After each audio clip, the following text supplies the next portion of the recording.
आपने कहा कि चिराग पासवान ने अपने दूसरे राम भी ढूंढ लिए हैं, मतलब दूसरा ऑप्शन भी तैयार है, तो इस दूसरे ऑप्शन को क्या तेजस्वी यादव माना जाए? देखिए, तेजस्वी यादव उनका वेलकम करने के लिए तैयार है। तेजस्वी यादव मान चुके हैं कि लोकसभा चुनाव में हमारी जीत होने नहीं जा रही, लोकसभा चुनाव हमारा उद्देश्य नहीं है। तेजस्वी यादव का उद्देश्य विधानसभा चुनाव है, और इसलिए तेजस्वी यादव ये समझ रहे हैं कि जो भी आ जाएंगे वो एक तरह का एडिशन होगा, और वो ये मानते हैं कि चिराग पासवान के पास कम से कम 6% वोट तो है, और अगर 6% वोट है तो कई सीटों पर इसका असर पड़ सकता है। तो ऐसे में जो रिजर्व सीटें हैं खास तौर पर, वहां पर इसका असर किस तरह का होगा ये भी देखना दिलचस्प होगा। इसलिए तेजस्वी यादव उनको वेलकम करने के लिए तैयार हैं, लेकिन आरजेडी के अंदर भी जो बड़े नेता हैं उनको भरोसा नहीं है कि चिराग हमारी तरफ है। ये भी मैं आपको बता दूं, आरजेडी के बड़े नेता ये मानते हैं कि चिराग कौन बड़े नेता हैं? कौन बड़े नेता? आरजेडी के जो पॉलिसी मेकर्स हैं, खुद तेजस्वी को भरोसा नहीं है। तेजस्वी के इर्द गिर्द जो लोग हैं उनको भरोसा नहीं है। उनको लग रहा है कि चिराग को अंत में किसी तरीके से समझा लिया जाएगा और कुछ कुछ ऑफर दे दिया जाएगा और चिराग फिर मान जाएंगे। क्या ये भी डर है कि 7 लड़के जीत गए और उसके बाद जा सकते हैं किधर? एनडीए की तरफ चुनाव के बाद? देखिए, इस बात को लेकर के कौन कह सकता है, लेकिन इस संभावना से कौन इनकार कर सकता है? अगर सरकार बनने में इनकी जरूरत होगी और उसके बदले में इन्हें बहुत कुछ दिया जा सकता है, तो पॉलिटिक्स में कब कौन किसके साथ हो और नहीं हो, और खास तौर पर बिहार में ये आपने तो देखा ही है। बिहार में तो ऐसी भी स्थिति हम लोगों ने देखी है कि 2020 के चुनाव में चिराग पासवान बीजेपी के विरोध में उम्मीदवार नहीं उतार रहे थे, लेकिन जेडीयू के हर उम्मीदवार के विरोध में अपने उम्मीदवार उतार दिए थे। ऐसे में सवाल उठता है कि चिराग पासवान चाह क्या रहे थे? एक तरफ उनकी आस्था प्रधानमंत्री मोदी में दिखाई पड़ रही थी, लेकिन दूसरी तरफ वो नीतीश कुमार के खिलाफ लड़ रहे थे। ऐसे में सवाल उठता है कि कौन सी पार्टी क्या करेगी, ये तो कहना मुश्किल है। और चिराग एनडीए में कभी भी जा सकते हैं, अगर अलग लड़ते हैं फिर बाद में भी जा सकते हैं।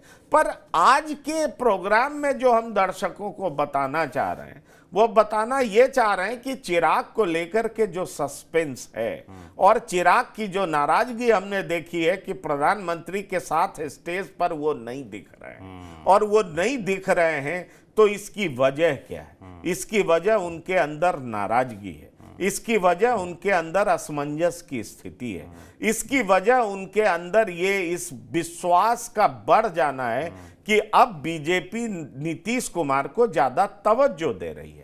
इसकी वजह यह है कि एलजेपी मतलब चिराग पासवान जो बीजेपी मान रही थी, अब बीजेपी उस लाइन से हट रही है, ऐसा चिराग मान रहे हैं। और साथ ही साथ चिराग पासवान को लग रहा है कि नीतीश कुमार सिर्फ अपने लिए ही बैटिंग नहीं करेंगे, बल्कि नीतीश कुमार उनके चाचा पारस को भी प्रमोट करेंगे, उनके भी इंटरेस्ट को प्रोटेक्ट करेंगे।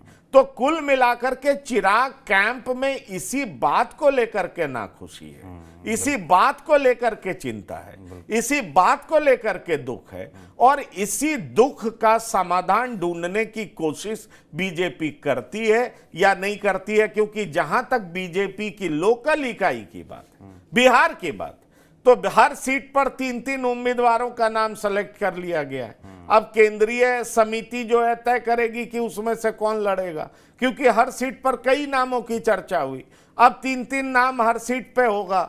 अब सीईसी तय करेगा कि भाई कौन लड़ेगा। ये नामों की चर्चा आपने की, तो मेरा आखिरी सवाल आपसे इसी पे है कि आज जो केंद्रीय कोर कमेटी की बैठक दिल्ली में होने वाली है भारतीय जनता पार्टी की, उसमें क्या पिछली बार की तरह बिहार बाहर रहेगा या बिहार पे बात होने वाली है? नहीं, आज तो बिहार पे बात होगी, निश्चित तौर पर बात होगी। और आपको बता दें कि वहां के प्रभारी जो हैं वो दिल्ली में, और प्रभारी विनोद तावड़े दिल्ली में है, तो आप समझ सकते हैं कि बात तो बिहार पर होनी ही होनी। और बिहार बहुत महत्वपूर्ण स्टेट है, और बीजेपी का यह स्वभाव नहीं है कि अगर कहीं समस्या है तो उसको टाले रखे, समस्या का समाधान ढूंढेगी। समस्या में बस चिराग पासवान दिखाई पड़ रहे हैं, उनको कैसे मनाया जाए इसका प्रयास मुझे लगता है कि अंत में बीजेपी के शीर्ष नेता करेंगे। और चिराग चाहते भी यही कि उनसे बात करने अगर कोई आए तो वो 2 बड़े नेता हैं, उसके अलावा अब उनका किसी पे विश्वास नहीं रह गया। ऐसे में सवाल उठता है कि उनकी जो मंशा है, उनकी जो इच्छा है 4 सीट और वो भी उनके मन की सीट, तो क्या वो मिल जाएगी, और नहीं मिलेगी तो क्या पाला बदल लेंगे। तो अभी तक जो मेरे पास सूचना है कि 4 से कम पे नहीं मानेंगे चिराग, और उनके मन के हिसाब से सीटें नहीं मिली जिसका जिक्र मैंने किया है, तो चिराग पाला बदल लेंगे।